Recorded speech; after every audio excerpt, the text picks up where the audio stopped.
वैसे तो coffee house में कॉफ़ी होम में राजनीति की बारीकियां और गप्पबाजी करने वाले लोग ज़्यादा आते हैं, लेकिन मंगलवार के दिन आम जनता भी खूब आती है। मैंने आपको बताया मंगलवार के दिन हनुमान मंदिर लोग ज़्यादा आते हैं। मैंने सोचा आज कार्यक्रम का ज़्यादा हिस्सा मैं ऐसे लोगों को देता हूं जो पहली बार मुझे मिले हैं कॉफ़ी होम में, भले आते रहे हो, और बिल्कुल आम लोग हैं दिल्ली के अलग अलग इलाके। अब मैं दूसरी टेबल पर हूँ जहाँ एक फैमिली बैठी हुई, पूरा परिवार ही है ना आप? हाँ जी, हाँ जी। ये मिसिज है, वो हाँ, ये मिसिज है, ये मेरी मिसिज है, उनकी सिस्टर है। अच्छा अच्छा। और आप कहाँ रहते हैं? पंजाबी का, वेस्ट पंजाबी। पंजाबी तो कॉफ़ी होम आने का कोई आज खास वजह? मंदिर आए थे, हनुमान मंदिर आती हूँ मैं। हर हफ्ते? मैंने 5 हनुमान मंदिर का सूखा हुआ था। हाँ? 5 दिन मंगलवार। तो आज पूरा हो गया? अभी नहीं, अभी 2 और है। आज हमारी एनिवर्सरी है। हाँ? आज हमारी एनिवर्सरी है। आज मैं इनको भी लाई हूँ अपने साथ। शादी की कौन सी वर्षगांठ है? ये 35वीं। 35। हाँ? 35। अच्छा, जैसे जैसे शादी की उम्र बढ़ती जाती है, पहले तो आपको शादी की सालगिरह की बहुत सारी शुभकामनाएं, और 50वीं 65वीं 75वीं पे भी हम लोग ऐसे ही मिलते रहे। लेकिन एक बात बताइए, जैसे जैसे शादी की सालगिरह की उम्र बढ़ती जाती है वैसे वैसे महिलाएं ज़्यादा खुश रहती है, पुरुष चुप रहते हैं।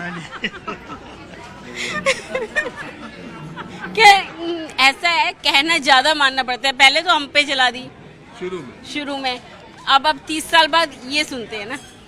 हमको लगे सही है कि नहीं? ठीक है, बिल्कुल। इसकी एक वजह शायद मुझे ये भी लगती है, ये मैं अपने उससे जो मैं समाज को देखता रहता हूँ, तो एक कारण ये भी होता है कि जब बच्चे बड़े हो जाते हैं या होने लगते हैं तो माँ का पलड़ा भारी हो जाता है। बिल्कुल 100% सही है ना? बिल्कुल राइट है, 100% राइट है। उन्हीं बच्चों को भी कई बार हथियार बना के माँ अपने हस्बैंड को दबा लेती है। बिल्कुल ठीक बात है। ये सबके साथ आप बीती है। पहले ये अकेले होते हैं ना, अब हम ज्यादा अगर ये अकेले, अब पहले हम अकेले ज्यादातर बच्चे अपनी माँ का ही साथ देते हैं। पर नहीं, बराबर ही हैं, पर इतना फेवर माँ का ज्यादा लेते हैं। फेवर तो माँ का ही लेते हैं ज्यादा। ये बात तो सही कह रहा हूँ कि नहीं? हाँ जी, ये बात बिल्कुल सही है। फेवर तो मम्मी का ही लेते हैं। और दूसरी बात ये है कि जितना माँ करती है बच्चों के लिए, अब फादर भी करते हैं, सबकी दोनों की भूमिका अलग अलग है, तभी एक परिवार और समाज खड़ा होता है। लेकिन माँ, मैं देखता हूँ ना, सुबह 5 बजे उठना, टिफिन तैयार करना, उसका यूनिफॉर्म करना, अगर ये जिम्मेदारी पुरुषों पे पड़ जाए तो आधे टाइम बच्चे स्कूल ही न जा पाए। बिल्कुल स्कूल नहीं जाएंगे। पता भी नहीं है। जिस तरह से पाला है ना, रूटीन बनाया दिया, वो सब औरत ही करती है, तो इसीलिए शायद पलड़ा भारी होगा। चलिए ठीक है, आपकी शादी की सालगिरह थी तो मैंने थोड़ा ये सब बातें हल्की फुल्की कर ली। दूसरी बात ये कि वैसे तो मैं चुनाव के बारे में ज़्यादा पता है हमारे को। हम आपका बहुत सुनते हैं हर बार, ये तो लगा ही रखते हैं आपका न्यूज़ चैनल, आपका मेन। बहुत शुक्रिया। चलिए हमारी बात छोड़िए, अब दिल्ली के पंजाबी बाग इलाके में ज़्यादातर सिख वोटर्स हैं, ठीक है? मैंने सुना कि सिख वोटरों में इस बार कुछ मूड बदला हुआ है, आपको भी लगता है क्या? बदला हुआ है बीजेपी में ज़्यादा। किस वजह से? दर्शक केजरीवाल जी है ना, वैसे तो अच्छे थे, लेकिन उन दिल्ली का मुख्यमंत्री होना कोई कम नहीं होता। एक एमएलए भी बहुत बड़ी बात होती है, लेकिन उन्होंने लालच किया, वहाँ दिल्ली का पैसा सारा वहाँ चला गया, इसलिए उनको परेशानी हो गई है। वो कहते हैं लालच बुरी बला, तो उनके लिए बुरी बला हो गई है।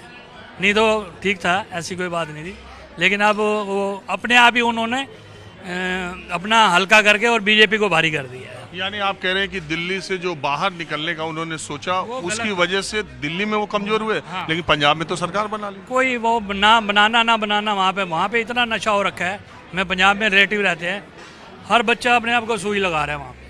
बहुत ऐसा हर बच्चा नहीं, लेकिन हाँ वहाँ नशा बहुत बढ़ रहा है। बहुत बढ़ रहा है। मैंने देखा है 4 नशे करते हैं जिनका पता ही नहीं है क्या चीज़। हम तो देख के हैरान रह जाते हैं, ये क्या कर रहे हो, नशा बहुत है। अगर मैं आपसे पूछूं कि वोटिंग को कुछ घंटे बचे हैं, मोटे तौर पे आपके देखने में दिल्ली का मूड क्या दिखाई दे रहा है? दिल्ली का जो लो लेवल में है, उनका तो जिनको लालच चाहिए, फ्री का चाहिए, वो तो केजरीवाल जी की तरफ है, और जिनको नहीं चाहिए कुछ भी, वो बीजेपी की तरफ। बीजेपी भी तो लालच दी है, नहीं दी है? दिए है, लेकिन उनका लालच कोई वो नहीं है, लेने वाला नहीं है कोई। अब हमें कौन लेगा? हमें कोई 25 रुपये 21 रुपये थोड़ी चाहिए। नहीं ना, आपको ना उनसे चाहिए ना उनसे चाहिए। हाँ उनसे, हाँ हमारे को तो किसी देनी चाहिए। अच्छा मैडम, आपका नाम क्या? सुनीता, सुनीता खन्ना। सुनीता जी, आप मुझे बताइए, मैं अभी कुछ महिलाओं से बात कर रहा था आप लोगों से बात करने से पहले, तो वो महिलाओं में आप क्या देखती हैं इस चुनाव में मूड किधर ज़्यादा है? बीजेपी के, बीजेपी को ही कर रहे हैं सब ज़्यादातर, क्योंकि जो उन्होंने जो किया है ना, जो उन्होंने ये जो बाहर देश में भी करते हैं, उनसे जो मतलब तरक्की हुई है, अपनी इज्जत जो बढ़ी है, वो ये मोदी जी ने करी है। मैं तो यही समझती हूँ। और अब भी ये श्रीनगर वगैरह की ये ट्रेन वगैरह जो चल पड़ी है, अब भी ये कल आज ही में हम देख रहे थे ना कि और भी कुछ हुआ है, आज उन्होंने किया है, बाकी मेरे को अभी याद नहीं है, पर ऐसा कोई कर नहीं सकता। और केजरीवाल की 10 साल की सरकार ने दिल्ली में क्या करा? उनका तो मेरे को इतना पता ही नहीं है, पर इतना नहीं हुआ जो। आपने कभी केजरीवाल को वोट दिया है? नहीं, बीजेपी। मैडम, अच्छा आप करती क्या है? मैं हाउसफुल। मैडम, आप क्या करती?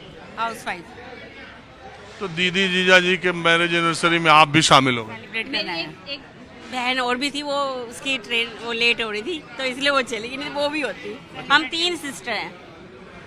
अच्छा अच्छा, तो आपकी शादी की कितनी सालगिरह हो गई? हमारे 31 साल हो गए, 31। पीछे ही गाड़ी चल रही है आपकी। 4 साल पीछे चल रहे हैं। और आप किस इलाके में रहती हैं? पीतमपुरा। आपके इलाके में क्या माहौल आपने देखा? इन लोगों ने तो पंजाबी बाग का बताया, दिल्ली का, इनको दिखाई दे रहा, आपको क्या दिखाई दे रहा? बीजेपी। आपको लग रहा है सरकार बना लेगी बीजेपी?